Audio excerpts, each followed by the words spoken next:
सब लोगों की बातें मत मानो, सबकी बातें मानना जरूरी नहीं है। अपने आप की सुनो, अगर तुम खुद की सुनोगे तो दूसरों से कई ज्यादा आगे निकल जाओगे। ऐसा गौतम बुद्ध ने कई सालों पहले अपने शिष्यों से क्यों कहा था? इसके पीछे का रहस्य क्या है? आज इसी रहस्य को हम गौतम बुद्ध की कहानियों के माध्यम से जानेंगे। तो बिना देर किए चलिए उन कहानियों की शुरुआत करते हैं। तो दोस्तों, पहली कहानी है हर समय खुश कैसे रहें, एक शिष्य की कहानी। ये कहानी है एक बुद्धिस्ट साधु की और एक गरीब व्यक्ति की। ये कहानी आपको बताएगी कि कैसे हर परिस्थिति में खुश रहें। एक जंगल में एक संत रहता था। इस संत के आश्रम में कई सारी गाय थीं। एक दिन इस संत के पास एक गरीब व्यक्ति आया और उसने संत से कहा कि मेरे पास रहने के लिए कोई जगह नहीं है और कई दिनों से मैं भूखा हूं। आप मुझ पर अपनी कृपा करो और मुझे अपना शिष्य बना लो ताकि मैं आपके साथ आपके आश्रम में रह सकूं। संत ने इस गरीब व्यक्ति की बात मान ली और उसे अपना शिष्य बना लिया। संत ने उसे एक गाय दे दी और कहा कि तुम इस गाय की सेवा करो तथा इससे मिलने वाला दूध केवल तुम्हारा ही होगा। इसके अलावा रोज तुम 2 बार भगवान के नाम का जाप भी किया करो। संत की बात को मानते हुए शिष्य ने गाय की सेवा करनी शुरू कर दी और रोज भगवान का नाम लिया करता था। गाय से मिलने वाला दूध शिष्य खुद ही पी जाता था। आश्रम में रहकर शिष्य काफी खुश था और एक दिन उसने संत का धन्यवाद करते हुए उनसे कहा कि आपकी वजह से ही मेरा जीवन सुखी हो पाया है। संत मुस्कुराकर बोले, ये तो अच्छा है, लेकिन उसके कुछ दिन बाद ही गाय खो गई। गाय खोने के कारण शिष्य को दूध नहीं मिल रहा था, जिसकी वजह से उसने पूजा करना भी छोड़ दिया और दुखी रहने लग गया। शिष्य ने संत से मुलाकात की और संत को बताया कि उसकी गाय खो गई है, जिसकी वजह से उसका मन मंत्र जाप में भी नहीं लग रहा और वह कई दिनों से दुखी है। ये बात सुनकर संत ने कहा, यह भी अच्छा है। कुछ समय बाद शिष्य को गाय वापस मिल गई और वो फिर से खुश रहने लग गया। शिष्य ने ये बात संत को बताई। संत ने गाय मिलने की बात सुनकर कहा, यह तो अच्छा है। ये सुनते ही शिष्य हैरान हो गया और उसने संत से कहा, मेरे जीवन की हर परिस्थिति में आप अच्छा है, यही क्यों कहते हैं? संत ने जवाब देते हुए कहा, सुखी और सफल जीवन पाने के लिए सुख हो या दुख, हर समय प्रसन्न रहना चाहिए। जीवन में आई बुरी स्थिति में अपने आप को दुखी नहीं रखना चाहिए। जब हम हर समय खुश रहते हैं तब जीवन से दुख का अनुभव स्वतः खत्म हो जाता है। संत की यह बात सुन शिष्य को समझ आ गया कि जीवन में चाहे कैसी भी परिस्थिति क्यों ना हो, हमें सदैव प्रसन्न ही रहना चाहिए। ऐसा करने से दुख महसूस नहीं होता और खुशी के साथ जीवन कट जाता है। तो दोस्तों, चलिए बढ़ते हैं हमारी दूसरी कहानी की तरफ। दूसरी कहानी है साधु और राजा की कहानी। बहुत समय पहले की बात है। एक राज्य में एक दयालु राजा राज्य करता था। वह प्रजा का हितैषी था। प्रजा का हित उसके लिए सर्वोपरि था। वह हमेशा इस प्रयास में रहता कि उसकी प्रजा को कोई समस्या, कोई परेशानी ना हो, सभी सुख चैन का जीवन बसर करें। उसके शासन में प्रजा प्रसन्नता और सुख से जीवन व्यतीत कर रही थी। राजा वेश बदलकर राज्य भ्रमण पर निकलता और प्रजा की स्थिति के बारे में पता करता। यदि उसे पता चलता कि प्रजा किसी प्रकार के कष्ट में है तो वह उन कष्टों को दूर करने का प्रयास करता। एक बार वह इसी प्रकार वेश बदलकर राज्य भ्रमण पर निकला। भ्रमण करते करते वह एक जंगल से गुजरा और रास्ता भटक गया। उसके सैनिक पीछे छूट गए और वह अकेला रह गया। रास्ता ढूंढता हुआ वह एक स्थान पर पहुंचा। उसने देखा कि वहां एक कुटिया बनी हुई है। राजा को भूख लगाई थी। उसने सोचा यहां अवश्य भोजन की व्यवस्था हो जाएगी। उसने अपने घोड़े को एक पेड़ से बांधा और कुटिया में प्रवेश किया। वह एक साधु की कुटिया थी। गेरू वस्त्र धारण किए एक साधु पेड़ के नीचे आसन लगाकर बैठे थे। उनकी आंखें बंद थीं और वे ध्यान में लीन थे। राजा ने देखा कि उस स्थान का वातावरण बहुत ही सुंदर है। पेड़ पौधे हरे भरे हैं जिनमें फूल और फल लदे हुए हैं। पंछी उन्मुक्त होकर विचरण कर रहे हैं। राजा ये देखकर बड़ा प्रसन्न हुआ। वह साधु के पास गया और उन्हें प्रणाम कर उसके सामने घुटनों के बल बैठ गया। साधु ने आहट पाकर आंखें खोली और अपने सामने एक नौजवान को पाया। उसके मुख का तेज देखकर ही साधु समझ गए कि वह कोई राजसी व्यक्ति है। राजा ने उन्हें बताया कि वह रास्ता भटक गया है। साधु ने उसे अपने आश्रम में शरण दी। खाने के लिए मीठे फल दिए। राजा ने कभी उतने मीठे फल नहीं खाए थे। उसके चकित होकर पूछा, गुरुवर, आज तक मैंने इतने मीठे और स्वादिष्ट फल नहीं खाए। इनके इतने मीठे होने का कारण क्या है? साधु ने कहा, इस राज्य का राजा अत्यंत दयालु और न्यायप्रिय है, इसलिए ये फल इतने मीठे हैं। जब तक वह अपनी प्रजा का हितैषी रहेगा, दिन दुखियों का सहायक रहेगा, ये फल ऐसे ही मीठे रहेंगे। राजा को यह सुनकर बड़ा आश्चर्य हुआ। उसके लिए इन बातों पर विश्वास करना कठिन था। जब साधु से आज्ञा लेकर वह लौटा तो उसने निश्चय किया कि वह इस बात का परीक्षण अवश्य करेगा। उसे अपने सैनिक मिल गए जो जंगल में उसे ढूंढ रहे थे। वह अपने राज्य वापस लौट गया। वापस लौटने के बाद उसने प्रजा पर जुल्म ढाने शुरू कर दिए। उसने किसानों का लगान बढ़ा दिया और प्रजा पर नाना प्रकार के कर लगा दिए। अब वह अपना धन भोग विलास में खर्च करने लगा और प्रजा की ओर से उदासीन हो गया। प्रजा पर अत्याचार बढ़ने लगे तो पूरे राज्य में त्राही त्राही मच गई। कुछ दिनों बाद राजा फिर जंगल में उसी साधु की कुटिया में पहुंचा। इस बार उसने देखा कि वहां का वातावरण भिन्न है। पेड़ पौधे सूख चुके हैं, फूल मुरझा गए हैं, फल सड़ चुके हैं। ये देखकर वह चकित रह गया। वह साधु के पास गया और उसे प्रणाम किया। साधु ने उसे खाने के लिए फल दिए। इस बार फलों का स्वाद कड़वा था। राजा ने साधु से इसका कारण पूछा। साधु ने कहा, इस राज्य का राजा बात पहले जैसा नहीं रहा। उसे प्रजा के हित का कोई ख्याल नहीं है। वह प्रजा पर अत्याचार करने लगा है। उसके प्रति प्रजा के मन में कड़वाहट बस गई है, इसीलिए इन फलों का स्वाद कड़वा है। राजा साधु की कुटिया से अपने राज्य लौट आया। उसे साधु की बात समझ आ गई थी। अगले दिन से वह फिर से अपनी प्रजा का ध्यान रखने लगा। उसके बदलते ही फिर से प्रकृति ने अपना रंग बदला और हरी भरी हो गई। तो दोस्तों, इस कहानी से हमें यह सीख मिलती है, जैसा कर्म करोगे वैसा ही फल मिलेगा। यदि अच्छे कर्म करोगे तो अच्छा फल मिलेगा, बुरे कर्म करोगे तो बुरा। यदि हम किसी को कड़वाहट देंगे तो बदले में हमारे जीवन में भी कड़वाहट घुल जाएगी। इसलिए हमेशा सबका भला करें। तो दोस्तों, चलिए बढ़ते हैं हमारी तीसरी कहानी की तरफ। तीसरी कहानी, एक गुरु और शिष्य की कहानी। एक गुरु अपने शिष्य के साथ कहीं जा रहे थे। चलते चलते उन्हें प्यास लगी तो वे दोनों एक खेत के पास जाकर रुक गए। खेत की हालत देखकर लगता था कि खेत का मालिक खेत पर जरा भी ध्यान नहीं देता है। उन्होंने देखा खेत में एक घर भी है। दोनों जाकर दरवाजा खटखटाते हैं। घर में से एक आदमी, उसकी पत्नी और 2 बच्चे बाहर आते हैं। सभी ने फटे पुराने कपड़े पहने हुए होते हैं। गुरु कहते हैं, क्या हमें पानी मिल सकता है? काफी प्यास लगी हुई है। वो व्यक्ति उन्हें पानी लाकर देता है।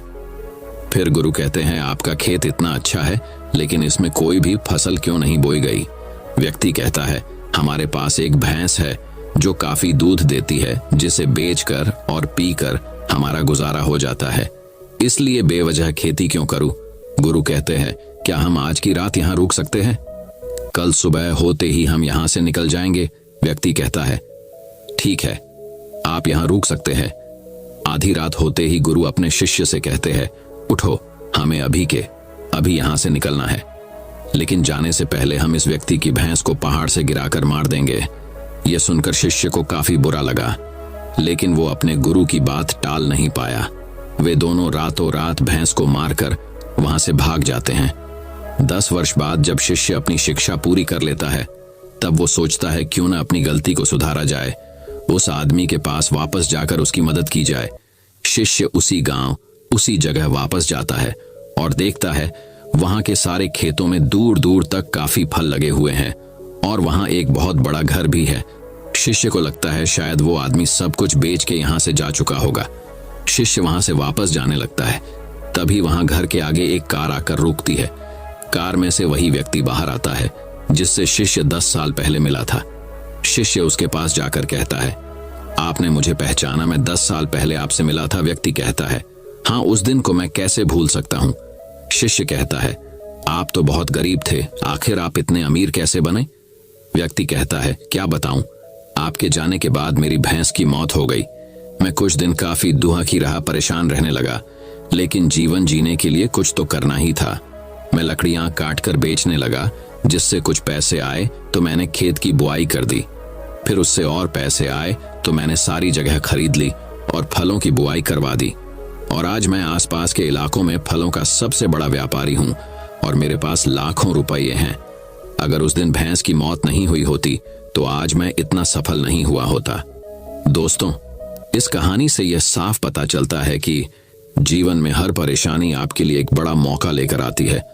अगर अभी आपके जीवन में परेशानी आई है तो यकीन मानो एक बहुत बड़ी सफलता भी अपने साथ लेकर आई है। यकीन मानिए, बुरे वक्त में आपने हिम्मत नहीं हारी तो आने वाले समय में आप बेहद सफल होने वाले हैं। अगर आपको यह कहानी अच्छी लगी है तो और लोगों और अपने करीबी दोस्तों के साथ शेयर करें। तो दोस्तों, चलिए बढ़ते हैं हमारी चौथी कहानी की तरफ। चौथी कहानी, पहले अपनी नजर को बदलो। एक बार एक बहुत बड़ा नेता एक साधु के छोटे से आश्रम में गया। वह साधु के बारे में बहुत सुनना था, तो उसके मन में आया कि मैं एक बार जाकर देखता हूं कि लोग उसकी इतनी तारीफ क्यों करते हैं। जब वह उस आश्रम में गया तो वहां पर एक छोटा सा कमरा था जहां पर एक कालीन बिछा हुआ था। वहां पर कुछ लोग नीचे बैठे हुए थे और साधु जी सामने बैठे हुए थे। कुछ सवाल जवाब चल रहा था। वह नेता उस आश्रम में आया और उस नेता के साथ में 4 बॉडीगार्ड भी थे और उसकी यह आदत थी कि जहां पर भी वह जाता था लोग अपनी जगह से खड़े डिढ़े हो जाते थे और उसकी तरफ देखते थे, हाथ जोड़ते थे और सर झुकाते थे। लेकिन यहां पर ऐसा कुछ भी नहीं हुआ। साधु व्यस्त होने के कारण उसकी तरफ देखा तक नहीं। तभी नेता को लगा कि यह मेरी बेइज्जती है और वह इस बात से गुस्सा हो गया। नेता ने थोड़ा गुस्से से साधु की बात को बीच में काटते हुए कहा कि मैं आपसे कुछ कहना चाहता हूं। साधु ने उसकी तरफ देखा और बोला, आप थोड़ी देर रुकिए, पहले मैं इनके सवाल का जवाब दे दूं, उसके बाद मैं आपसे बात करता हूं। तब तक आप अगर चाहे तो आप बैठ सकते हैं। बस साधु का इतना कहने की ही देरी थी। नेता का चेहरा गुस्से से लाल हो गया और फिर उसने अपना सारा गुस्सा उस साधु पर निकाल दिया। अभी तक वह नेता बहुत तमीज से आप कह करके बात कर रहा था, लेकिन अब वह तू तड़ाक पर उतर आया। नेता ने उस साधु को कहा, तुझे पता भी है मैं कौन हूं और तू किससे बात कर रहा है। साधु ने उसकी तरफ देखा और कहा, मुझे इससे कोई फर्क नहीं पड़ता है कि आप कौन हैं, लेकिन आप जो कोई भी है, अगर आप चाहते हैं कि मैं आपके सवाल का जवाब दूं या आपसे बात करूं तो आपको कुछ देर रुकना होगा। और साधु की यह कहते हैं नेता गुस्से से पागल हो गया और वही सबके सामने चीखने चिल्लाने लग गया, अब मैं तुझे तेरी असली औकात दिखाऊंगा। तूने मुझसे पंगा लेकर के ठीक नहीं किया। तुझे पता भी है मैं तेरे बारे में क्या सोचता हूं। साधु ने फिर से नेता की तरफ देखा और बड़े ही प्रेम से कहा कि मुझे इससे कोई फर्क नहीं पड़ता कि आप मेरे बारे में क्या सोचते हैं। आप जो चाहे वह मेरे बारे में सोच सकते हैं। फिर नेता ने उससे कहा कि तू चाहे सुनना चाहता है या नहीं, लेकिन मैं तुझे यही सबके सामने बताऊंगा कि मैं तेरे बारे में क्या सोचता हूं। तू कोई साधु नहीं है, तू एक बहुत ही घटिया इंसान है। तू एक ढोंगी है, पाखंडी है और यहाँ पर जितने भी लोग बैठे हैं उन सबको बेवकूफ बना रहा है। तेरा बस एक ही मकसद है, इन लोगों की जेब में जितना भी पैसा है वह सब तेरे पास में आ जाए। तू अपने फायदे के लिए इन लोगों का इस्तेमाल कर रहा है और अब मैं तुझे नहीं छोड़ने वाला हूं। पूरी दुनिया के सामने तेरा पर्दाफाश करके रहूंगा। लेकिन उसके इतना बोलने के बाद भी हल्की सी मुस्कान उस साधु के चेहरे पर बनी ही रही। यह देखकर वह और भी तिलमिला गया और उसने कहा, अब बहुत हो गया, अब मैं यहाँ 1 मिनट भी नहीं रुकने वाला, लेकिन अभी भी तेरे पास मौका है। अगर मुझसे माफी मांगनी है या मुझसे कुछ कहना है तो कह सकते हो। इतना सब होने के बाद भी साधु के चेहरे पर एक मुस्कान थी और वह बिल्कुल शांत था। और फिर उन्होंने अपनी आंखें बंद करी और फिर साधु ने अपनी आंखें खोली, हाथ जोड़े और कहा कि मुझे आपसे कोई गिला शिकवा नहीं है। आपके लिए मेरे मन में कोई भी गलत ख्याल नहीं है। जो भी मेरे बारे में आपने कहा वह आपकी अपनी सोच थी, तो मुझे आप में कोई भी बुराई नजर नहीं आती है। मुझे आप बहुत ही भले इंसान लग रहे हैं। और साधु के इतना कहते ही नेताजी का दिमाग 7वें आसमान पर पहुंच गया। उसके चेहरे पर एक अजीब सी खुशी थी, क्योंकि उस साधु ने वही कहा जो बाकी सब लोग उस नेता को कहते हैं। और वह खुशी खुशी उस आश्रम से अपने घर की तरफ चला गया और जाकर के अपने पिताजी के साथ में बैठ गया। उसके पिताजी ध्यान में थे। उन्होंने पूरी जिंदगी सिर्फ लोगों की सेवा करी और बदले में कुछ भी उम्मीद नहीं किया। तो थोड़ी देर बाद जब उन्होंने अपनी आंखें खोली और देखा अपने बेटे को अपने साथ बैठे हुए, तो उनके बेटे के चेहरे पर आज एक अजीब सी खुशी थी जो आज से पहले उन्होंने कभी नहीं देखी थी। फिर उसने एक एक करके सब कुछ बताया कि आज क्या हुआ, किस तरह से वह आश्रम गया और वहां पर क्या हुआ, उसने क्या कहा और साधु जी ने क्या कहा। जब उसके पिताजी ने पूरी बात सुनी तो थोड़ा सा मुस्कुराए और अपने बेटे को देख करके बोले कि उन्होंने तुम्हारी तारीफ नहीं करी, क्योंकि उन्होंने वह नहीं कहा कि जो तुम हो, उन्होंने वह कहा कि जो वह खुद है और तुमने जो भी कुछ उनको कहा वो नहीं कहा कि जो वो है, बल्कि तुमने वह का जो तुम खुद हो। यही बात वेदों में भी कही गई है, यथा दृष्टि तथा सृष्टि। यह दुनिया तुम्हें वैसी नहीं दिखती जैसी यह दुनिया है, यह दुनिया वैसी दिखती है तुम्हें जैसे तुम खुद हो। जिसकी नजर जैसी है उसके लिए यह दुनिया वैसी ही है। तो अगर तुम अपनी दुनिया को बदलना चाहते हो तो उसका सिर्फ एक तरीका है, अपनी नजर को बदलो। तो दोस्तों, चलिए बढ़ते हैं हमारी 5वीं कहानी की तरफ। 5वीं प्रेरणादायक कहानी है 7 महत्वपूर्ण संदेश जो बदल सकते हैं आपकी दुनिया। ये कहानी है सफलता और समृद्धि की। कहानी एक वकील की जो उसकी सफलता से शुरू हुई और उसके व्यक्तित्व की समृद्धि पर समाप्त हुई। एक वकील जूलियन जो सफलताओं की ऊंचाइयों को छू रहा है, लाखों करोड़ों की संपत्ति है, लेकिन फिर भी जीवन में खुशी और संतुष्टि का अभाव है। जीवन की वास्तविक खुशी ढूंढने के लिए वह भारत आता है और हिमालय पर जाकर एक संत से मिलता है, तो उससे सच्ची खुशी का रहस्य बताता है और कहता है, यह शिक्षा अपने तक सीमित न रखकर तुम्हें सब में बांटनी होगी। जब वह वापस आता है तो उसके जीवन से निराशा और उदासी दूर हो चुकी होती है। तब उसका दोस्त जॉन उससे पूछता है कि तुम में यह परिवर्तन कैसे आया। तब जूलियन उसे सारी कहानी बताते हुए उस संत की शिक्षा के बारे में बताता है। आपको भी अपने जीवन को सुखमय बनाने के लिए उन 7 मूल मंत्रों को जानने की आवश्यकता है जो आज हम आपको यहां बताने जा रहे हैं। पहला मंत्र, सकारात्मक सोच और मस्तिष्क पर नियंत्रण। आप अपने आसपास सकारात्मकता तभी महसूस कर सकते हैं जब यह आपके भीतर मौजूद हो। अपने मस्तिष्क से निराशा, नकारात्मक सोच और अतीत की कड़वी यादों के बोझ को हमेशा के लिए निकाल दें। इस कचरे को दिमाग में जमा न होने दें। हर वक्त सकारात्मक सोचना ही आपकी सफलता की ऊंचाई को तय करता है। सकारात्मक विचार आपको रचनात्मकता से भी परिचित कराएंगे जो आपके जीवन को बेहतर बनाएंगे। याद रखें कि आपके जीवन की गुणवत्ता आपके विचारों की गुणवत्ता पर ही निर्भर करती है। जब आप दिमाग पर और सोच पर नियंत्रण हासिल कर लेंगे तब आपको वह ऊर्जा प्राप्त होगी जो आपके सपनों को पूर्ण करने में सहायक और जरूरी होगी। इसलिए मस्तिष्क पर नियंत्रण करना जरूर आना चाहिए। दूसरा मंत्र, लक्ष्य निर्धारण और उस पर केंद्रित रहना। लक्ष्य के बिना जीवन अधूरा होता है, क्योंकि आपको पता ही नहीं होता कि आप क्यों जी रहे हैं, आपकी जिंदगी का मकसद क्या है। याद रखिए, मंजिल तक पहुंचने के लिए मंजिल की होना भी जरूरी है।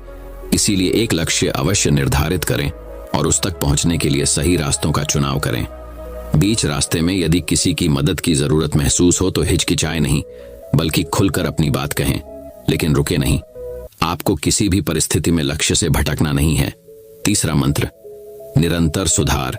अपने डर और अपनी कमियों या कमजोरियों को पहचानें, उनका सामना करें और जल्द से जल्द उन्हें दूर करने की कोशिश करें। ध्यान रखें कि असफलता ही हमें सफलता की ओर बढ़ने की प्रेरणा देती है।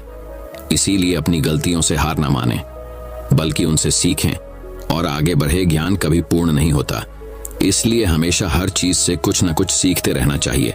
चौथा मंत्र, आत्मसंयम और अनुशासन। सुखद जीवन के लिए चौथी सबसे महत्वपूर्ण चीज है अनुशासन और आत्मसंयम। ये आपके व्यक्तित्व को मजबूती प्रदान करती है। इसलिए अपने आप को अनुशासित करें और संयमित जीवन जिएं। अंदर की जिज्ञासा को कभी मरने ना दें, क्योंकि यही जिज्ञासा कुछ नया करने, नया सीखने के लिए आपको हमेशा प्रेरित करेगी। पांचवा मंत्र, वक्त की कद्र करें। कल करे सो आज कर, आज करे सो अब, पल में परलय होएगी, बहुरी करेगा कब। कबीरदास जी हमें अपने इस दोहे से सीखते गए हैं कि जो काम कल करना चाहते हो वह आज ही कर लेना चाहिए, बल्कि अभी ही कर लेना चाहिए। दोस्तों, बीता हुआ समय कभी लौट कर नहीं आता, इसलिए उसकी अहमियत समझिए और समय का सदुपयोग करें। अभी बहुत समय है, अभी बहुत समय है।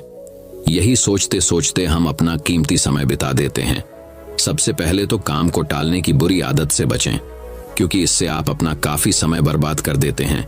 प्राथमिकताएं तय करें और उसी अनुसार अपना हर काम करें। छठा मंत्र, सकारात्मक व्यक्तित्व रखें। बुरे वक्त में अगर कोई चीज काम आती है तो वह है आपका सकारात्मक व्यक्तित्व। हमेशा याद रखें कि अभी भी कुछ नहीं बिगड़ा है। सकारात्मक सोचना शुरू करें।